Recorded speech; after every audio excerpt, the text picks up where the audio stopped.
زما عزتمندو دا د ذوالحجې مبارکې ورځې دي. پیغمبر علیه الصلاۃ والسلام فرمایي چې په دې ورځو کې عبادت الله ورځې چې دي اول ذوالحجې نه واخلي. زموږ خو انګریزي تاریخونه دي، موږ د عربۍ د تاریخونو نه خبر نه یو. پکار خدا وی چې زموږ تاریخونه اسلامي وي، لیکن انګریزان د دې ملک نه ووتل، لیکن انګریزانو خپل بچي پریښي دي، هماغه نظام نه بدلېږي. پکار خدا وه چې دلته نظام په اسلامي میاشتو باندې وي، ځکه دې سره رمضان تړلی شوی دی، حج تړلی شوی دی، زکات تړلی شوی دی. د انګریزي میاشتو سره خدا نه دی تړلی، دا یو اسلامي ملک دی.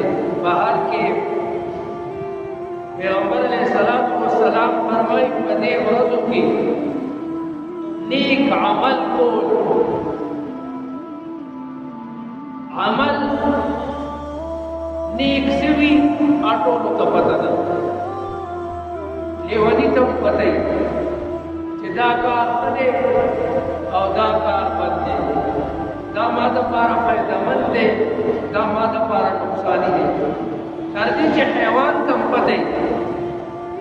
حیوان تاسو ګورئ سپی یا پیشو په روډ باندې تېرېږي او ګاډی راشي نو فوراً رستو شي، نو هو بد هر سړی پیژني. پیغمبر علیه السلام فرمایي چې په دې ورځو کې نیک عمل کول دا د نورو ورځو نه ډېر زیات اجر او ثواب لري. اسلامي میاشتې 12 دي: محرم، صفر، موږ ته نومنامې هم نه راځي، محرم، صفر، ربيع الأول، ربيع الثاني، رجب، جماد الأول، جماد الثاني، رجب، شعبان، رمضان، شوال، ذو القعدة وذو الحجة. ذو الحجة دکا آخری میاشت ده، محرم دکا لومبۍ میاشت ده. دا ذوالحجه چې کله شروع شي او سپوږمۍ او هلال ښکاره شي، یکم ذوالحجه ان تر لسو پورې حاجیان د ذوالحجې په 8مه ورځ باندې د حج نیت کوي او دغه ورځ په منا کې تېروي. ماسپښین، مازدیګر، ماښام، ماسخوتن لمونځ وکړي، بیا په منا کې ویده شي. بیا چې 9مه ذوالحجه شي نو سهار یې نه بیا عرفات ته روانېږي. د عرفات لوی میدان دی، هلته د ټول حاجیان هلته کې جمع او دعاګانې غواړي، استغفار وایي، درود شریف وایي، د قرآن مجید تلاوت وي. یو عجیبه ورځ حج دا عرفه ده، اهم رکن. پیغمبر علیه الصلاۃ والسلام د حج باره کې وفرمیل چې الحج عرفه، حج عرفه ده. بس که عرفه درنه پاتې شوه بیا به بل کال ته ځې د حج قضا به راوړي. حج کې بعضې فرایض دي، بعضې واجبات دي، بعضې سنت دي.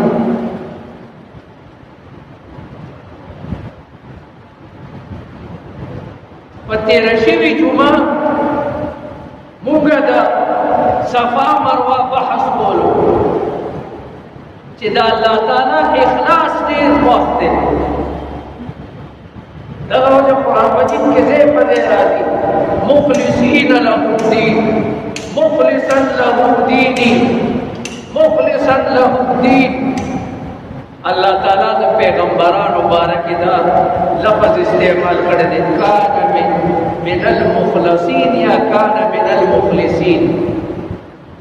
مخلص مانا چی ہر حرکت و سکون دا اللہ دا پارے آگے کی نہ نام و نمود رازی نہ پکی ریا و سمعت رازی. ہر سچی نیک عمل کئی آگے کی دا اللہ رضا طلبی چفلے مانا رازی شی دیتا اخلاص ہوئی. اور ما در تویلیو چی الاحسان ان تعبد اللہ کعنک تراہ فإن لم تکن تراہ فإنه یراہ. احسان و اخلاص ستوئی چیتا دا سے عبادتو کی چستا دا پوخ یقینی چی اللہ تعالیٰ ما بینی نو چی اللہ تعالیٰ تا بینی نو تو بسنگ عبادت کے تو بسنگ نموز کے تو بسنگ زکاة حج عمرہ تا تبا اللہ تعالیٰ اگا جلال او عظمت مستحضری. اللہ تعالیٰ پیغمبران و تدا صفت منصوب کرے دے کان من المخلصین یا من المخلصین دوڑ متواتر پر آتے دی یوسف علیہ السلام بارکی دنور بارکی. اللہ تعالیٰ دا بی بی حاجر سو پرتا حاجرہ ہوئی. ابراہیم علیہ السلام دا دی بی بی ناما چی دا اسماعیل علیہ السلام والد مبارک دا دا دی نوم حاجر دے. حاجر حاجرہ کو پا عربی کے ٹکڑ غربی تو ہوئی چی سم نوری او تو پلار روانی او باقیدہ دا سی سرام ہوندے در تخکاری تو بوے نور عبدی تو بوے واسمخ کے سکسین دے یا سنہر دے لیکن تجھے ورطا سمرہ نشتو کی گئی اغلی کی گئی دے دا سراب ہوئی. دمر دا اللہ تعالیٰ وخشوہ چی تر قیامت بحاجیان و باندے داغی تواف نازمی ہوا.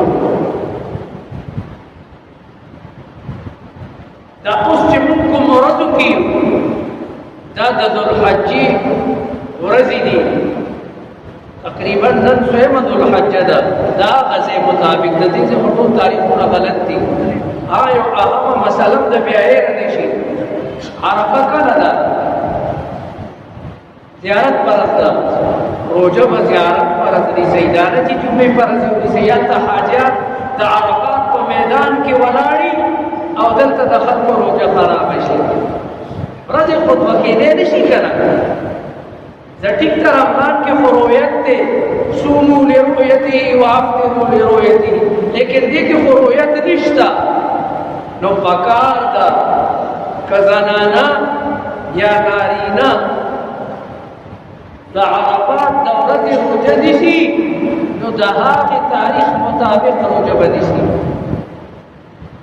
مسئلہ باندے پوش بھی کرنا التا دا زیارت پورز ہوئی عرفہ دا جمعی پورز دا ہوئی اختر دے روجہ با دا زیارت پرز کسوک نیسی بیمان نی عمر نی رو دا دی دیر روی اجر و ثواب دے. پیغمبر علیہ السلام فرمائی چی الحج عرفہ حج عرفہ دا بس اہم رکن دائے عرفات تے چی پلکونو ذرکونو باندی دنیا آلتا ولاڑی او اللہ تعالیٰ تجاڑیو فریاد کئی او دخبلو گناہنو تقصیرات و معافی وڑی. نو دا اللہ تعالیٰ دا بی بی حاجر آغا دا اخلاص منڈ دمر خوخشوا چی تر قیامت پوری پا عمر کمون کو او حاجانو باندے لازم اکرا چی دا دی سعی بکوئی. سبانا چی مروات لڑ چی دا یو شوق یو چکر شی بیا چی دا مروان سبانا واپس راگ لی نو دا دویم دا سی چیزی رازی آخر کی با مروات ورسی توافا او چکری با دی پورشی بیا بچی دے نو اختواف لی عمر چکے ما دې باره کې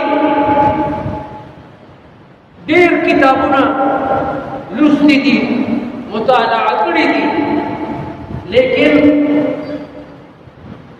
استنبول ته زه تللی وم، هلته یوه لویه مکتبه ده، قصیده ما چېرته لیکلې وه، لیکن پته نشته چې وبې کړو چېرته به پرته وي. یو قلمي کتاب و د حسن بصري ته منسوب و، هغې د پاسې دا ابیات لیکلي، ما ته څه یاد دي وایي چې قصیده زه ولیکم او د هغې ترجمه وکړم، نو هغې کې به د ټول حج هغه تمام فضایل او کمالات ذکر کوم. نو هغې کې شاعر وایي اخلاص پورې درته ویم، هر عمل کې اخلاص پیدا کړئ، بس کامیابی په اخلاص دی. هغه د بیبي د اوبو په تلاش کې د خپل لخت جګر حضرت اسماعیل علیه السلام دپاره اوبه لټوي، ځکه دی خو یې په لق دق بیابان کې پرېښودل. ابراهیم علیه السلام ورسره راغلو، الله تعالی ورته د وحي په ذریعه باندې د خانه کعبې بنیادونه وکړل چې دا به ته پورته کې، او بیا ته روان شو. بیبیم حیرانه ده چې خدایا ما نه د ابراهیم علیه السلام په خدمت او ادب کې څه کمی شوی دی، دا څه چل دی؟ ربنا لیقیموا الصلاة، اوس دومره اهم عبادت دی، خدای چې ستا عبادت په اخلاص سره کوي او بیا دعا کوي، ټولو خلکو ته دعا کوي، مسلمانانو ته، اهل توحید ته، فاجعل افئدة من الناس، خدایا د بندګانو مخلصو موحدینو زړونه د خانقاهي او حج طرف ته مایله کړي، نو چې د چا روح لبیک ویلې دی یو ځل نو هغه به یو ځل ځي، چا چې دوه ځله ویلې دی هغه دوه ځله ځي، عمرې ته به هم ځي، حج ته به هم ځي. الله تعالی دې موږ بار بار مقدس ځایونه دي. ابراهیم علیہ السلام بیبی ته رستو نه ګوري، روان دی چې د الله تعالی په امر کې څه تاخیر واقع نشي، ځکه پیغمبر دی او پیغمبر العظم پیغمبر دی، امام الموحدین دی، سید الحنفاء دی. بیا ورته وایي چې اے ابراهیم ته دا په داسې کوچو غرونو کې لق دق بیابان او وادي کې پرېږدي، زموږ نه خفه شوې. په درېیم ځل ورته وایي چې الله امر، آیا الله ولې تا ته دا امر کړی دی؟ ورته وایي چې الله امرني. بیبي د ابراهیم علیه السلام بیبي ده او د اسماعیل علیه السلام مور ده، د پیغمبر بیبي ده او د پیغمبر مور هم ده. ورته وایي چې ورته وایي چې اذن لا یضیعنا الله ابدا، چې دا الله امر دی، موږ به خدای چرې نه بې لارې کوي، موږ به خدای چرې نه ضایع کوي، الله به زموږ کافي وي. او بیا وایي بیبي ورته وایي چې وکلتنا الی کافر، وکلتنا الی کافر، تا موږ داسې ذات ته پرېښودو، داسې لوی وکیل دی او کارساز دی چې هغه موږ دپاره کافي دی. لږ خوراک، لږې اوبه، چې ختمېږي او دې ته پته لګي چې اسماعیل علیه السلام لتې خپې ټکوي، نو د صفا دا غونډۍ چې ده دا مخکې ډېره اوچته وه، تر دې چې 1975 کې موږ تللي وو، زموږ ړومبی حج و، نو دا ډېره لویه وه کافي. او تاسو ته پته ده کال په کال حاجیان زیاتېږي، نو حکومت هغه بیا وتراشل او چې لږونې ځای نښې دپاره پرېښودو، هغې کې هم شیشې ولګولې، ځکه بعضې حاجیان هم پوره ظالمان دي، کاڼي به یې اوچتولو، بره به ختلو، هلکه خو حج دی. حضرت عمر رضی الله تعالی عنه یو ځل حجر اسود ته ودرېږي، خلکو ته د توحید عقیده ښیي چې چې عقیده مضبوطه وساتئ. اصحاب کهف څه دپاره ولیو؟ د لوی لوی خلقو زامنو د عقیدې حفاظت دپاره که نه. رسول ابراهیم علیه السلام د عراق نه شام ته ولې هجرت کولو؟ انی مهاجر الی ربی. ولې لوط علیه السلام پیغمبر علیه السلام د مکې نه ولې هجرت کولو؟ صحابه ولې هجرت کولو؟ حبشې ته ولې تلل؟ دومره تکلیفونه یې ولې برداشت کولو؟ دې دپاره چې عقیده مضبوطه وساتي. عقیده هم شی دی، که عقیده دې خرابه شوه عمل دې ډېر زیاتي نیک به جهنم ته ځي. وقدمنا الى ما عملوا من عمل فجعلناه هباء منثورا. شرکیات دا درنه نه قبلیږي. بدعتونه او رسمونه او رواجونه خاص کر زموږ په ښځو کې چې کوم مرضونه رسمونه او رواجونه دي، وایي پلانکي بابا ته لاړه شه باد به دې وباسي، وایي پلانکي بابا ته لاړه شه. ته به و د خدای ظالمانو الله ته پیدا کړي او که بابا پیدا کړي. عقیده په مضبوطه ساتي. هغه د هاجر عقیده په الله تعالی باندې دومره مضبوطه ده چې اذن لا یضيعن الله ابدا، چې الله ته دې پرېږدو بېغمه شه په مخه دې ښه. وکلتنا الی کاف، تا موږ داسې ذات ته پرېږدو چې موږ دپاره کافي شافي. عقیده به مضبوطه ساتي. دا د صفا په هغې چوټۍ باندې خیږي او شاعر بالکل د هغې حرکاتو او سکناتو ترجماني کړي. شاعر وایي ما ته صرف 2 ابیات یاد دي، لیکن قصیده ما لیکلي انشاءالله که آینده ژوند دي نو په هغې باندې به خبرې کوو. هغې کې وایي چې أطوف كما طاف النبيون حوله، أطوف كما طاف النبيون حوله طواف انقياد لا طواف عنادي. خدایا چې زه کله مکې ته ورشم او ستا بیت ووینم، دا ډېر لوی سعادت دی چې څوک لاړ شي او په خپلو سترګو باندې خانقاه وګوري. ځکه الله تعالی د خانقاهې باره کې فرمایي چې ان اول بیت وضع للناس للذي ببکة مبارکا وهدى للعالمین جعل الله الكعبة البيت الحرام قیاما للناس. دومره لوی عظمت دی، دومره لوی شان دی. که چا به د خپل پلار قاتلم خانقاهې سره ولیدل نو سترګې به یې ترې واړولې. او الله فرمایي چې 12 میاشتې حساب او شماره ده د کال، منها 4 حرم. په دې کې دا 4 میاشتې دا د حرمت او د عظمت او د عزت میاشتې دي. دې کې به جنگ نه کوئ، دې کې به قتال نه کوئ، دې کې به گناهونه نه کوئ، گناهونه خو واجب نه کوئ، لیکن بالخصوص دغه 4 میاشتې دا محرم میاشتې دي، دا د عظمتونو میاشتې دي. الله تعالی په دې باندې قسم خوري والفجر وليال عشر. قسم می دي په سبا باندې. دا سبا کوم سبا دی؟ نو څوک وایي دا مطلق سبا دی چې سبا شینور د شپې د تیاره وسیري. دا هم لوی قدرت دی د الله تعالی. کنه انقلاب راشي، که تمام کائنات جمع شي او دومره طاقت وچلئ چې نن نور نیسو، نن به نور نه راخیږي، دا نشي کولی. دا د یو وحده لا شریک ذات قدرت دی چې هغې په ټیم باندې راخیږئ، په ټیم باندې راکوزئ. اوس تاسو اسمان کې وکتې څومره غټې غټې وریځې دې مخې دې مخې، کائنات جمع شي او څاڅکې ترې نشي ورولی.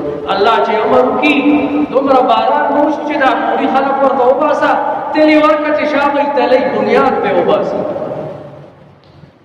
دې ته قدرت وایي. ابراهیم علیه السلام دغه مکې ته دعا کوي او پیغمبر علیہ السلام مدینه ته دعا کوي. نو شاعر وایي خدایا کتا زه یو ځل خپل بیت ته ورسولم او خانه کعبه مې په خپلو سترګو ولیدله په ګناهګارو، نو زه به داسې طواف کوم اطوف کما طاف النبیون حوله طواف انقیاد لا طواف عنادی. زه به داسې د اخلاص د انقیاد او د عاجزۍ طواف کوم چې هغې کې به عناد او تکبر او سرکشي او نخري نه وي. اطوفو زه به د دې ستا د بیت داسې طواف کوم کما طاف النبیون حوله، لکه انبیاء کرامو چې د دې نه طواف کړی و. پیغمبر علیه السلام د دې طوافونه کړي دي، سابقه پیغمبرانو د دې طوافونه کړي دي. او کله چې بیا فاتحانه انداز کې صحابه ډېر خوشحاله وو، ځکه یا یې د ظلم او ستم هغه ورځې شپې لیدلې وې، تر دې چې کافرانو بیا مدینه کې هم نه پرېښودل. رالل بدر کې جنګ وشو، رالل د احد جنگ وشو، د پیغمبر علیه السلام تره مصعب بن عمیر او لوی اویا صحابه چې ډېرو شهیدان پراته وو. کافرانو ورسره څه وکړل؟ هغه ظلمونه یې وکړل. ځکه پیغمبر علیه السلام فرمایي چې ما ته د الله تعالی په لاره کې دومره تکلیفونه او اذیتونه را رسولي شوي دي چې بل چا ته نه دي را رسولي شوي، او زه د الله تعالی په لاره کې دومره یرولی شوی لم یخف احد قبلی، ما نه مخکې څوک نه دي یرولی شوي دومره. او پیغمبر علیه السلام فرمایي اشد الناس بلاء الانبیاء ثم الامثل فالامثل. د ټولو نه زیات تکلیفونه انبیاءو ته ورکړي شوي دي. نو اطوفو کما طاف النبیون حوله، خدای چې داسې طواف وکړو لکه انبیاء کرامو چې د دې بیت نه طواف کړی و. طواف انقیاد چې هغه د خضوع د عاجزۍ نه ډک طوافي، لا طواف عنادي د عناد د تکبر د نخرو طواف ني، چې حج یو وکړي او ټینګ یې وساتي، دې ته حج وایي. حج دې ته نه وایي چې ته لس حج وکړي او بیا هلته نه راشي او بیا خپل بدعملي نه پرېږدي. نه، حج خو د اسلام پنځم رکن دی چې ته داسې حج وکړي چې هغه بیا درنه مات نه شي. او د پیغمبر علیه السلام د دې حدیث مصداق وګرځي، من حج، چا چې حج وکړو فلم يرفث ولم يفسق، د بېدینۍ او د فسق او فجور هغه عمل پرېښودو، رجع كيوم ولدته امه، دې د مور د ګېډې نه چې څنګه پیدا و، دې د ګناهونو نه داسې سوتره شو. اللہ تعالیٰ حکمت کرتے بانی لٹے، اللہ تعالیٰ بانی لٹے چیو دفنے زما بندہ ما پخپل قدرت او پخپل اللہ سے جوڑ کڑے زدا نہ پاڑ پچھتے جہنم تلاڑ چھے. اور چتا ران تیار کڑے دے تو معلومی کی چتا خط بدن مالش کڑے دے داغی خر عادت دے کڑے دے تا جہنم آور تو خط کڑے سم نو پورتوے. اللہ تعالیٰ نے اس ما خبر کولا، اللہ تعالیٰ تمرا ارحم الراحمین دے چې د قیامت په ورځ به بندګانو ته د بخښنو بانی لټوي. شرک مه کوئ. ښځې پوه کوي چې باباګانو ته نه دي، د ښځې ځای کور دی، ښه باباګانو د دیرې نه دي، د باباګانو زیارتونه نه دي. ښځو ته سم نه د قبرونو زیارت شته نه، عقیده مضبوطه کوي، الله وحده لا شریک وګڼي، هر څه الله کوي. ذلت ورکولو والا دا الله ذات دی، عزت ورکولو والا دا الله ذات دی، اولاد ورکولو والا دا الله تعالی ذات دی. که تمام کائنات جمع شي یوه ذره نشي پیدا کولی. ویسألونک عن الروح، قل الروح من امر ربي وما اوتيتم من العلم الا قليلا.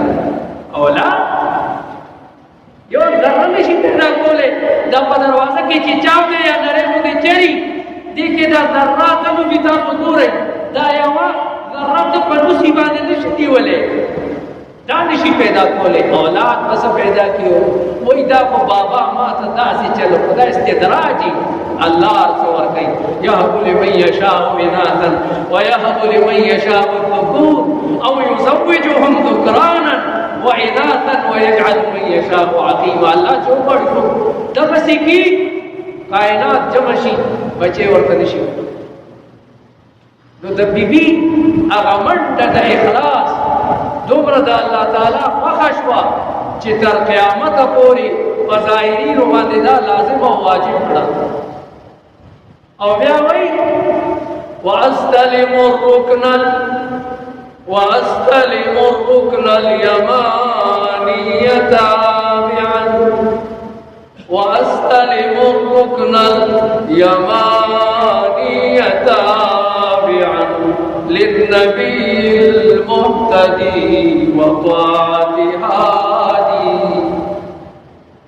او چې زه لاړ شم او رکن یمانی سره لاس ولګول حجر اسود نه مخکې یو کاڼی دی هغې ته رکن یمانی وایي چې رش نه وي نو هغې سره لاس لګولی شي هغې نه پس بیا حجر اسود راشي. او رکن یمانی ورته ځکه وایي چې ځکه دا د یمن او د طائف په طرف باندې دی. دغسې شاعران خو ډېر تېر شوي دي لیکن د هغوی حجونه عمرې به د اخلاص نه ډکې وي. لکه برعي د یمن لوی شاعر دی او دی څه کې گرفتار شوی و زړه یې کېدو چې حج ته لاړ شي یا عمرې ته. نو قافله تله هغې ته یې قصیده وویله چې نه شم تللی نو زه دا خپله جړه او فریاد به قصیده کې بړه وباسم. نو هغې کې هغې ته خطاب کوي یا راحلین الی منن یا راحلین الی منن بقیادی. عربي ژبه څه خوږه ژبه ده خو مونږ ترې غافله یو. مونږ چې د عمل کوم مقصد دپاره اخیستی و هغه پکې حل نه شو چې اوس هر چا ته عربي ورتلې دا لازمي وې د قرآن په خوند به پوهېدو. د پیغمبر علیه طالبانو نه دا وروڼکي تپوس وکړئ چې څومره جاړي شیخ الحدیث چې کله حدیث بیانوي څو ځله دی د رسول الله په ذات اقدس باندې صلی الله علیه وسلم وایي. عن ابي هريره رضي الله تعالى عنه قال قال النبي صلى الله عليه وسلم. بخاري وایي که مسلم وایي که نسائی وایي که ترمذی وایي که ابو داود وایي که ابن ماجه وایي یا نور د حدیث او فقه کتابونه هغې کې بار بار وایي صلی الله علیه وسلم. پاک او مبارکه دنیا همدغه د دین طالبان دي د قرآن او حدیث. پیغمبر علیہ السلام فرمائی من صلی علی مرتا یو روایت کی دی من صلی علی مرتا واحدتا چاچی پا ما یوزن دردولی گلو صلی اللہ علیہ بها عشرہ. اللہ تعالیٰ باغبان اللہ رحمتنا نازل کی. نو دغه طالبان دا قرآن و دا حدیث دا مبارکه دنیا دغه وقت یا د تبلیغ والا مبارک خلق دی چې خپل ځانونه یې وقف کړي د خپل ځان اصلاح هم کوي او بلا کلمې زده کوي. ما په خپله دغه جوماتو که مونږ نیکۍ د شپېتو او یاو کالو نه امام و وړوکی غوندې جومات و او شیخ صاحب ما ته ووایي چې تقریر وکړه. ما ورته چې تقریر خو ډېر ګران کار دی ساسان کار خو نه دی نو ماته په غټ کاغذ باندې غټ غټ خط کې ولیکلو چې داسې خطبه به ووایي یا به داسې کښېني او به داسې مزده کړي یاره په خدای یقین وکړئ چې ما داسې وړوکی جومات و ټول مشران اوس نشته ورپسې اوس مونږ پورې روان یو قبرونو ته ځانونه تیار کړئ ما داسې غټ کاغذ نیولی و چې هغه مخونه راته نه ښکاري داسې لکه پهله ده چې سړی هسې خبرې کوي نو ځمکه یې د خپو نه تښتي ما چې هغه خطبه خو مې ووایه راته لیکلي وه لیکن چې دا مې ووایي چې زما محترم ورونو پې مې خوځېدل داسې ټول پې مې خوځېدي بیا مې کاغذ ونیولی چې مخونه هم نه ښکاري بیا داسې کاغذ هم خوځېدو ما یو دانه پکې بله پې څه خوځېدې چې اوس کاغذ هم ګډا شو ورو دغه بیا یې راته ویې وایي ظالمه میں دا خو ډېر ګران کار دی مهمانو خو یې خولې وویستې مې پې مې ګډېدي او تا چې کوم کاغذ راته لیکلی و هغه هم ګډېدو ما ته یې ویې وایي د دغه بچي وایي د تبلیغ والا سره لاړ شه نورې کور ته لاړ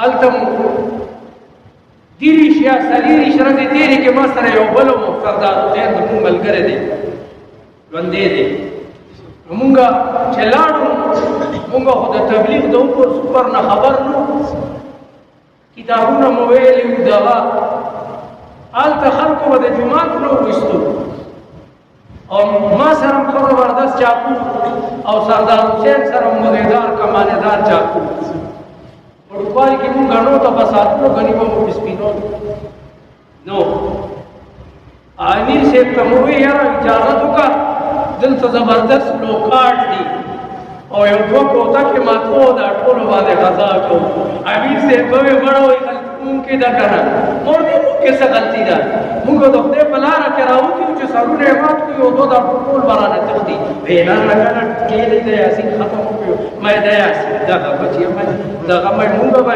جومات ته نه پرېږدي په فوټپات به اوده شو خیر دو هفتې مو چې تبلیغ کې تېرې کړې نو هلته یو ډګري کالج و امیر صاحب ما ته ویې وایي نیکه دغه کې به تقریر کې د ډګري کالج کې اردو کې ما ورته ټچو ما ته پښتو کې تقریر نه راځي دغسې شیخ صاحب راته تقریر لیکلی و ما پې مې خوځېدې او کاغذ هم خوځېدو ویې نه ستا ډېر اعلی اردو ده ما اورېدلي ده ته ملګرو سره وې خیر خبره چېرته لاړه نو امام بورعي لو عاشق دی لکه زموږه په علاقه کې محمد امین د تورنګزو حاجي صاحب خاص الخاص شاګرد او د هغه پوره باډي ګارډ هغه هم حقیقي شاعر او حقیقي عاشق رسول لکه